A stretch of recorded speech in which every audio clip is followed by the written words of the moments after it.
Hey, ladies and gentlemen, welcome to the It's All Possible podcast. I'm very excited today to have the wonderful Sophie Dorsten joining me. Sophie has an amazing voice, and we're going to chat about mindset, possibility, and music, and all the exciting stuff she's doing in her career. Hi, Sophie. How are you? Hello, I'm doing good. How are you? I'm very well. Now, where are you calling us from today? I am from Phoenix, Arizona. Oh, very nice. US. And very good. And we had the wonderful Randy Spencer on from Phoenix a few weeks ago. So it was so now we're almost becoming like friends with Phoenix, Arizona, between Australia and yeah. So that was Yeah. great. And in fact, I came to hear you sing, which was amazing, through a Thank connection you. through Randy and the Alice Cooper Solid Rock for Teens. But we'll talk about that a little later on. First of all, I would love to get a definition from you. What does the word possibility mean to you? I think the word possibility means that you can do anything you put your mind to. I think there's so many possibilities for anything you want to do. And so like for me, I feel like the possibility was to do music and to have this life of songwriting and recording and doing music. And I've had that possibility, and it's been so cool to be able to do that. But I think possibility definitely is something that anyone can have. I mean, any possibility they put their mind to, they can probably achieve, and they will achieve. So I believe that's what I think it means.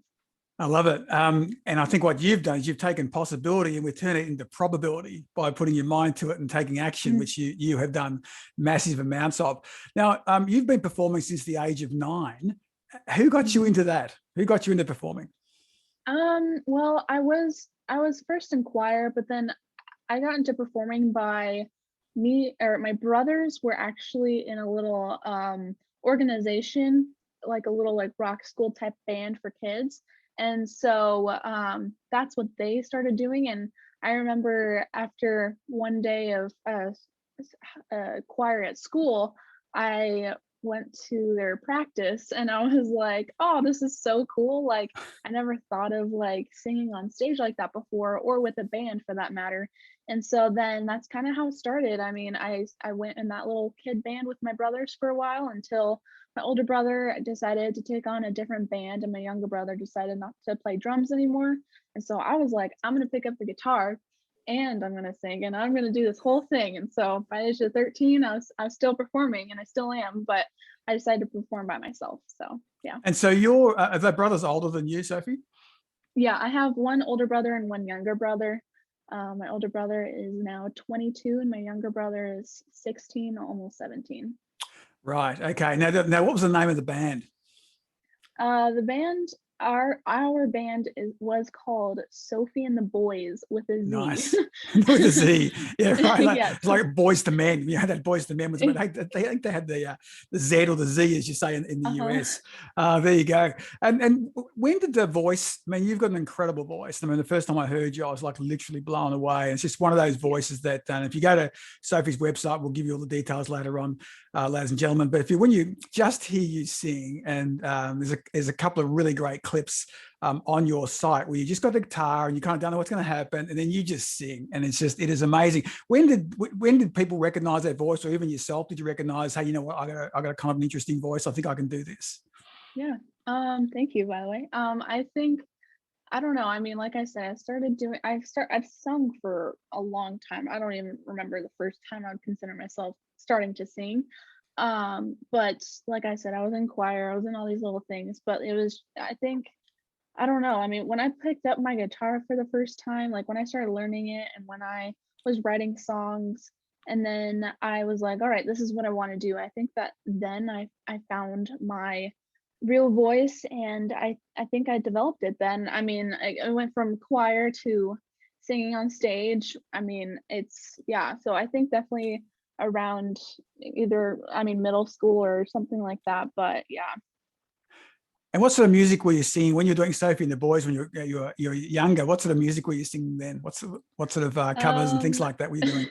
Yeah, it was only covers that we were doing then because we were just so young. And we did Skater Boy by Avril Lavigne and Just a Girl by No Doubt. and I can't even remember some of the other ones, but those were the main two that we would always play. Yeah, So, grunge rock. And I remember I actually yeah. named one of my boats I named after a skater boy. It was called Sailor Boy. Actually spelt the same way. The boy was BOI, but Yeah. no one could pronounce it, so I ended up changing it after a while because no one knew how to say it. Yeah. And so when did you decide to start writing songs? When did you get the bug to go, you know what, I'm going to start writing and crafting my own material?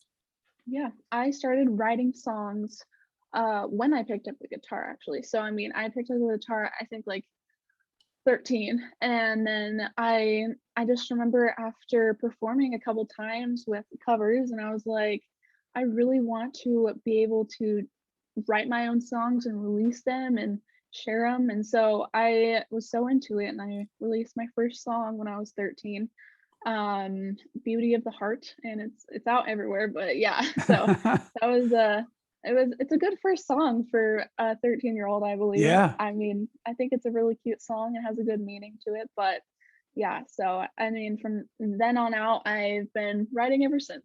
So yeah. I like the way you said that, where you said I wanted to write songs and share them, and I think that's just a really beautiful thing to say, that you wanted to give, and that's a really nice thing to contribute. So you're writing songs, but you don't want to keep them to yourself. You want to put them out there and perform them, and I think that really comes through when you're performing as well. I don't know if anyone's ever said it to you, but you can tell you're really passionate about it, and it's just that energy and that passion comes through when you perform. Like you're really keen on sharing. So it's really great to carry it all the way through. Now, how did you get involved with Alice Cooper then? Alice Cooper's Solid Rock for Teens. How did that come about?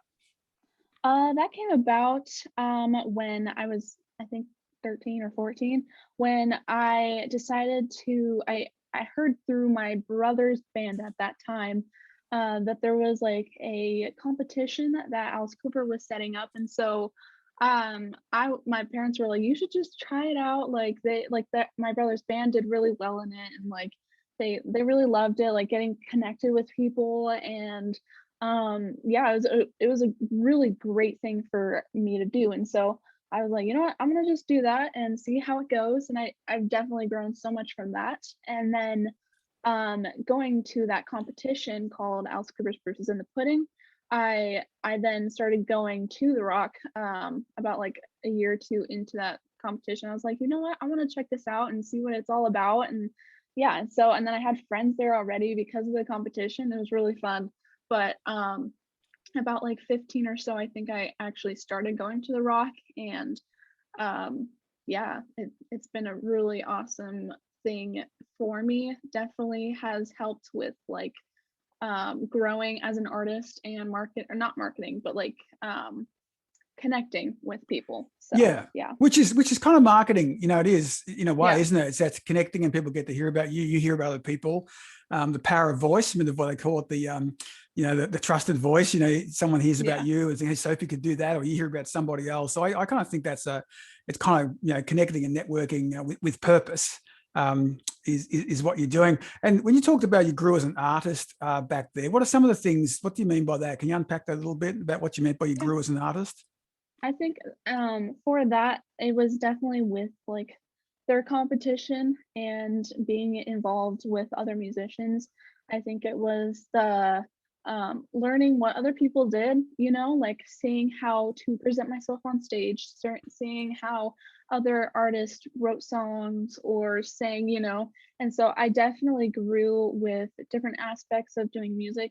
For like singing and playing guitar, I'm like, man, like I wish I could play guitar like that. And then I do it, I get so like I don't know, just so intrigued into it, because it's just like, man, this is so cool. We kind of all feed off of each other in a way. So I think that part that happened, and it's really cool. So yeah, one of the things I've sort of picked up from listening to Alice, talking to Randy and some of the other I guess alumni who've been through there, is that they work out that actually this is a job. Like this is actually to perform, and performing at the level you are now, and I know you've probably got greater aspirations, but just that the effort that goes in and the work that goes in, there's kind of there's a work ethic, isn't there? Yeah, definitely. Yeah. Yeah, I heard a quote that Lady Gaga made, and she said, you know, there's a process for passion. And she thought, what was she saying? Was you just can't be passionate about creativity. You know, that's one Mhm. thing. It's good to have, but there's a process. There's just like a lot of effort that goes into doing what you do on stage, and the way you've broken it Totally. down into singing, and then there's guitar. And I'm like, you know what? Okay, singing's okay, but I got to get better at guitar, and you focus on that. Are you contributing back to the rock as well now? So you've been there, you know, taking, you know, you've been there as a student, but Yeah. are you also giving back a little bit now? Is that right? Yeah. So I have been giving back. I've been giving vocal lessons to students there, and it's also been really cool for that matter because I also have seen where I'm like, okay, so this is how you do this, and then I realize I'm like, oh, that's right, you know. And like sometimes I forget things where it's like when you teach it, then you're teaching yourself. So that Yeah. definitely has even helped me, you know. It's crazy, but yeah, it's really cool to give back to them. But yeah. I think that's a great point. And, you know, I do a lot of stuff I do in my kind of a day job is around sort of leadership workshops and training, but you're exactly right. It works both ways, doesn't it? Because Hmm. when you're kind of forced to teach it, and you really care, you want Yeah. to teach it right. You go, oh my God, I think I skipped 2 and 3 out of the 5-step Yeah. process. Yeah. Yeah, I Totally. got to go back and learn that. And what about who are your kind of music heroes today? Who you look up to today? Today, so one of my favorite bands, and my all-time favorite artist is this band called From Indian Lakes.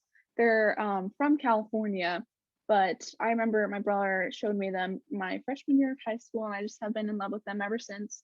And my other biggest inspiration is Billie Eilish. I love her music. I love her songwriting, her voice, just all of it. And so, yeah, those two are my biggest inspirations. Now, Billie Eilish does a lot of stuff with her brother.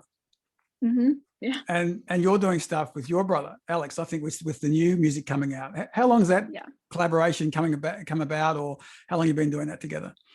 Yeah, so once COVID started and my brother moved back from college because he couldn't be there no longer because of COVID, we had some free time. And so us both being musicians, we've always kind of like wondered on the thought of working together, but we just never really had the time or the chance or whatever, or we're just siblings and sometimes just hard to manage that. And so we were like, you know what, this will be so cool, let's just try to write a song together. And so he came up with something and I'm like, well, that is so cool. And so that's kind of how it all started. And so we've previously released a couple songs, but we have some new songs coming out, which is really exciting, and we've been working hard for all these songs, and we have, well, a lot of new songs I guess coming out. But yeah, it's really cool. Well, I was going to ask you how you manage the sibling things. I think that can be it can be great, but it also can have the tension stuff. That's clearly it's been working out okay for you guys to this point. Oh yeah. Yeah, it's been working good. I mean, there's moments because we are siblings, but for the most part, like overall, we work really good together. And yeah, it's really cool how we learn from each other with songwriting and making music. So definitely, yeah. Mainly, you would know this probably more than me, but I've just noticed and I've read with bands where there've been, you know, siblings in them or brothers. And I remember the Australian band In Excess, they'd say they were always arguing, but they said, no, we're brothers. You don't understand. That's just how we are. Like there's 3 out of the Hmm. 5 were brothers. And they said, we might argue, but it's all done. And then we're on. Like, and that's just the way we work. But there's an enormous amount of foundational trust and Yeah, foundational love that's there, but we might challenge each other, and it might look to an outsider like we don't get on, but we actually, it's just the way we roll. yeah, yeah. And I think that kind of helps, but from the outside, sometimes it looks like, oh my God, these guys just, how do they get on? Yes. And Yeah, what yeah. does Alex play? What's his, has he got a particular instrument he's playing? Yeah, I mean, he's always played electric guitar, lead electric guitar, but he can he can play guitar, bass. He's not a drummer, but sometimes when we're like making songs, he'll do the drums. Oh, But wow. yeah, so that's pretty much it. What a great resource for you to have in-house, Hmm. and which is what COVID did, didn't it? I mean, it kind of Oh threw yeah. threw people together. I mean, I don't know what the live situation's like in the US right now, but we're just starting to get back to live music in Australia. So it's just we had one of our biggest festivals got cancelled the night before, which was Byron Bay Blues Festival. And so we're just starting to get the club scene just starting to creep out. Are you guys playing live at all, or is it still pretty quiet? I mean, I have been a little bit. I haven't been as much just because we are trying to get more into releasing music, and so that just takes a lot of effort. Because I used to play all the time, like all the time during high school, and so, but since COVID, I mean, not too much. Yeah, not that much. I would say like maybe every month, maybe. I But I know. don't know. It's not like I'm really pushing for it at the moment, but yeah, so Yeah, I saw some comments by Taylor Momsen from the Pretty Reckless, and she's like just so hanging to play the album live. Like their album's done really well. It's got some number ones in different places around the world, and she's like, I just can't play this music. Like I just keep. yeah. She's doing acoustic sets left, right, and center, and doing as much as she can. But she's like so frustrated that it's this wonderful album, and obviously people around the world are responding to it, and she just like feels this like this. Well, and there is literally a barrier, and I think they've postponed everything till 2022. I think Oh wow. they've put off everything until 2022 until it gets clearer. I think which Yeah. is the case for a lot of. I know a lot of the US bands are coming to Australia in like March 2022. They seem to be just putting that in the diary. You talk about music. Let's talk about that for a second because you're in a different era now. The way you're putting music out. You've got the new one coming out. Well, why don't we start there? So you've got the new one, which is is it Until June? Yeah, until Yeah. June. Yep. And that's coming out May 28th, not too far away. And Yep. what is that? How many songs are on Until June? Is there a few songs on that? One song, or how are you doing that? It's just a single. So until June is just one single, and then Yep. we are planning to release every month after that. So there's gonna be a lot of new music coming. So so it's And just tell me singles about every that. month. And I really like that approach of what you're doing with that, because it's just changed so much in terms of the industry. So you're doing a single now, and you're going to do one a month from that. What was the thinking behind that? Yeah. I think with this age, I think releasing a single every month or every other month or just very continuously is a really good thing because people just don't remember you, It's like that a lot of people have short term, memory. It's like, oh, this person, I totally forgot about her. So it's like I want to stay relevant. And that's kind of how I am achieving that with releasing it every month. And that's kind of my mindset on that. Um, and I just really want to release a lot of music. I mean, yeah, that's pretty much it. Yeah. No, I think it's a really interesting strategy, and it's very similar to where podcasting's going, recorded music's going. And I was listening to an interview recently with Matt Sorum, who used to be the drummer in Guns N' Roses and then Velvet Revolver, and he said that he believed that the album I think they did like a 3-album deal in like early 2000s with Velvet Revolver, and he believes that was the last of the big deals. He said now it's just you hmm just don't get that kind of 2 or 3 album type deal anymore. It's just the whole industry is completely changed, and I thought it's probably fascinating. It's literally like 21 years ago, Yeah. before you were born, definitely. When he said that was kind of the last of them, and it started to just the industry started to change, and there was people like Prince started doing different things and started producing his own material, and now we're at the situation now where we've got lots of platforms.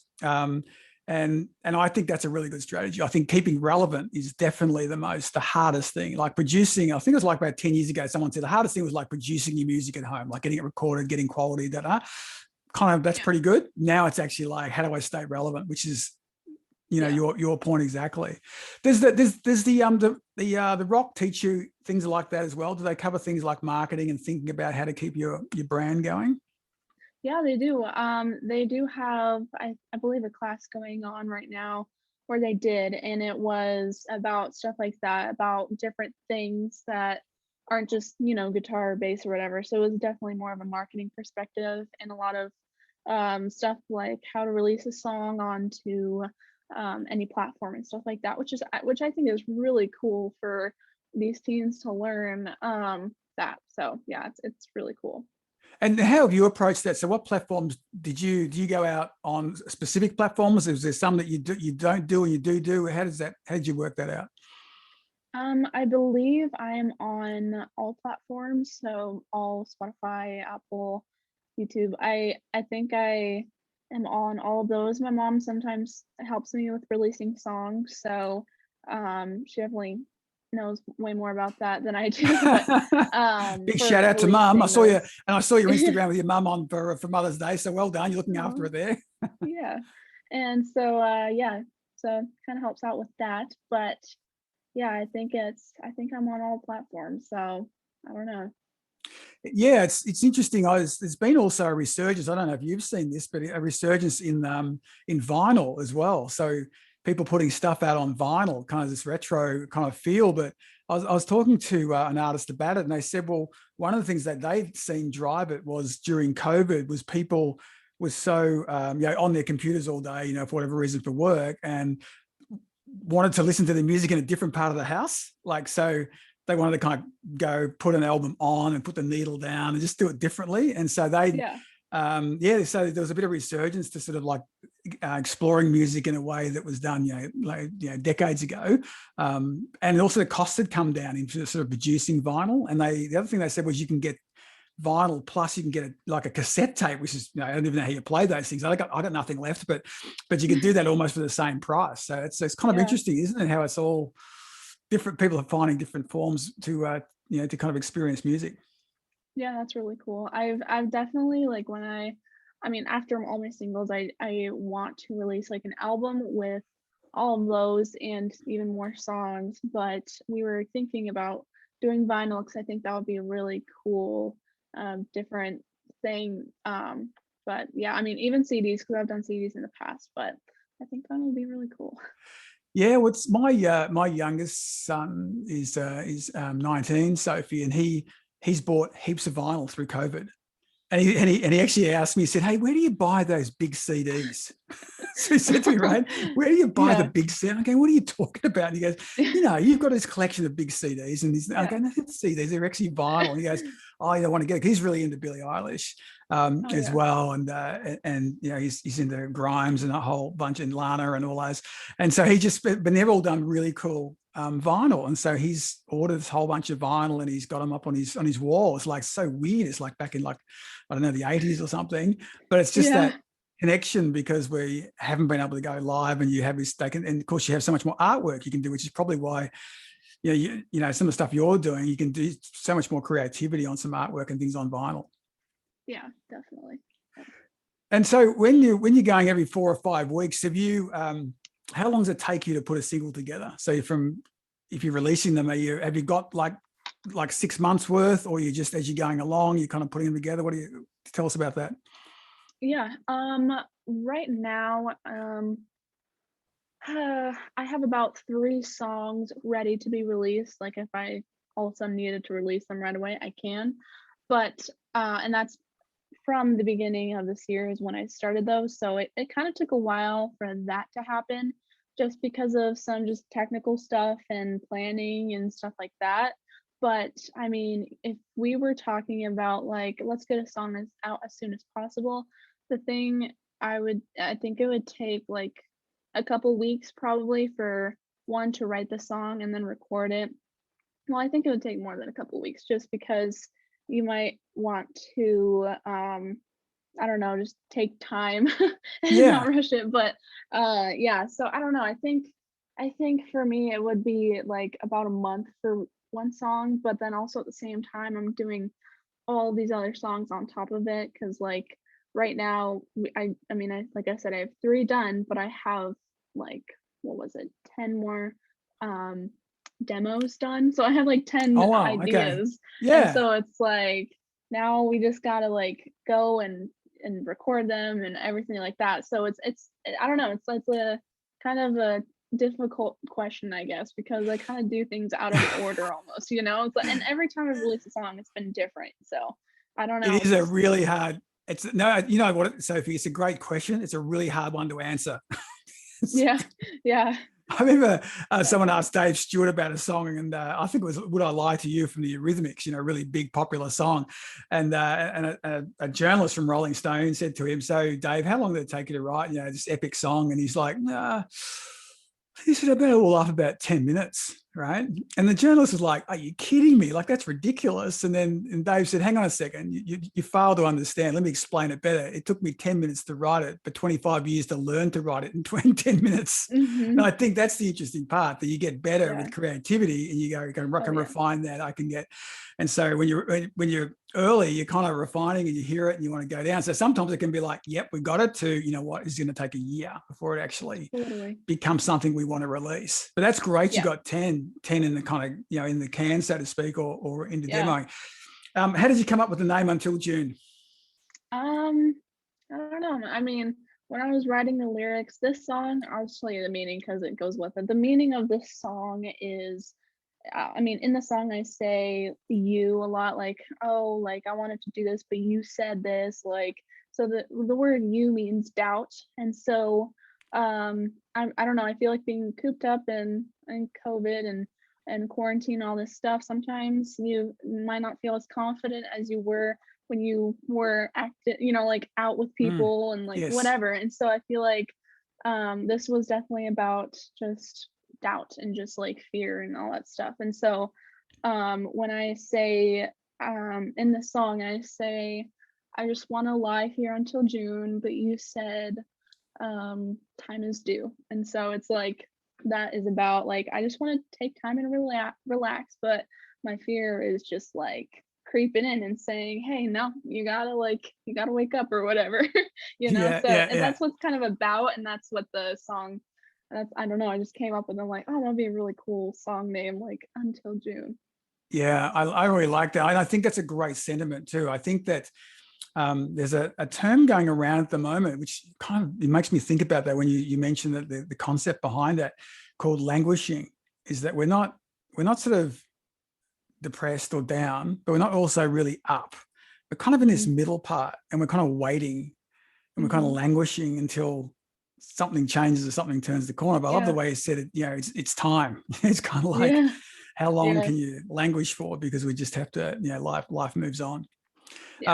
How do people get hold of it? So it's coming out May 28, I think, which is May 28 in the US.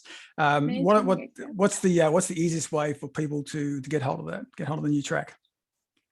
You can look me up on any music platform online, like Spotify, Apple Music, anything online, YouTube Music, and search Sophie Dorsten, and you'll find my new song on May 28th. Which is my birthday, by the way. Oh, happy birthday for that. Let's not forget. And so, and then you can also follow me on social media at Sophie Dorsten Music. That's Instagram, Twitter, Facebook, YouTube, and my website is sophiedorstenmusic.com. Yeah, and your website is very comprehensive. Can I just say the imagery on your website is fantastic. I don't know who did the photography and the imagery in that, but it's just one of the best music websites I've seen. So congratulations for that. Oh, thank you so much. To me, it's a really great destination site to go. So do check out Sophie Dorsten Music. Check out the website. I would encourage you to do that, because you can get everything about Sophie Dorsten and learn all about you, and when you're touring, when you're releasing, and all the background and the detail that's there. Hey, Sophie, it's been fantastic to chat with you. I'm so glad we got the opportunity to. And give me the hashtag. What's the hashtag for you as well? It's a little hashtag little blonde girl, big voice. Yeah, little blonde girl, big voice. That's such a great hashtag, and it's so true. It's amazing. So do check her out on all the platforms. Do download the music. Remember, there's one coming every 4 or 5 weeks. I'm going to hold you that, Sophie. Don't you give up on us here. Don't you make it 6 weeks, right? It's going to be every 4 to 5. We'll get Alex on the game to make sure he's behaving himself there as a good brother. And that's been awesome. Thanks so much for your time today. Thank you so much. Thank you. It's been so glad. I'm so glad to be here. Such an honor. So thank you so much. Thanks for listening, and we hope you enjoyed this episode of the It's All Possible podcast. Please subscribe and rate the podcast you listen to so we can continue to serve you and inspire others. Remember, connect to us on all the social media channels. The It's All Possible podcast is hosted by me, Rob Hartnett, and produced by the phenomena that is Finn Hartnett. Connect with us via LinkedIn, Instagram, or the link tree in the show notes.